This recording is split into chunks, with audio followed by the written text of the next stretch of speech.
Summum de la classe pour certains, du mauvais goût pour d'autres, mais preuve incontestable de richesse, la mode des voitures couleur or inonde les rues de Londres. Lamborghini, Porsche, 6 Mercedes. Dans l'une d'entre elles, le toutou de son milliardaire de propriétaire saoudien a été pris en photo sur le siège passager. Il s'agit d'un guépard. Londres est devenue officiellement la capitale des milliardaires dans le monde, avec 77 d'entre eux qui y habitent. Devant les manias de New York, devant San Francisco et ses fortunes de la Silicon Valley, devant le showbiz de Los Angeles et bien loin devant Hong Kong, Moscou, Pékin et Paris avec ses 30 milliardaires. Ce concessionnaire Rolls-Royce du centre de Londres voit partir ses voitures comme des petits pains. Londres est en train de devenir une seconde Silicon Valley. Ce classement ne m'étonne pas. Il y a beaucoup de milliardaires et de multimillionnaires ici. Et quand ils ont bien réussi, bien travaillé en créant des entreprises et des emplois, ils viennent se récompenser en s'offrant une de nos magnifiques Rolls-Royce sur mesure.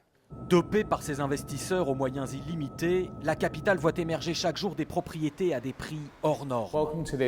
Bienvenue dans cette maison, mise à prix 22 millions d'euros, que nous venons de vendre ici dans le quartier de St. John's Wood. Vous pouvez voir la vue sur le magnifique jardin privé. Qui sont ces milliardaires londoniens ? En 19e position, Richard Branson, le patron de Virgin. En 17e, James Dyson, l'inventeur des aspirateurs sans sac. Puis Roman Abramovich, l'oligarque russe, patron du club de Chelsea. 11e, Lakshmi Mittal, patron d'ArcelorMittal. 5e, le couple Bertarelli, lui rentier de l'industrie pharmaceutique, elle chanteuse. Monsieur a offert à madame pour ses 40 ans ce yacht de 130 millions d'euros. Premier enfin, les frères Ruben, propriétaires de grands magasins, leur fortune, 17 milliards d'euros. Mais aujourd'hui, les milliardaires et les super riches ne veulent pas seulement posséder une Rolls-Royce, ils veulent un service unique au monde. Résultat, à Londres se sont développées des agences spéciales chargées d'assouvir tous leurs désirs.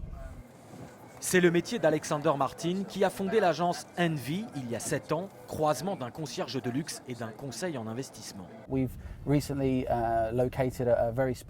Récemment, par exemple, un de nos amis et clients nous a demandé de dénicher pour lui une montre très rare. Elle vaut 1 million d'euros.